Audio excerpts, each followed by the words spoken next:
Karapatan ng isang lalaki na bawiin niya ang kanyang mahal. Kung ang pinakasalan niya ay akala niya ay maganda, pero hindi naman pala maganda.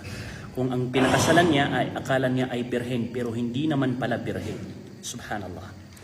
Katulad na lamang sa panahon ngayon, na akala natin ay napakaganda dahil sa picture lang natin nakita at naka 360 cam, pero hindi naman talaga maganda.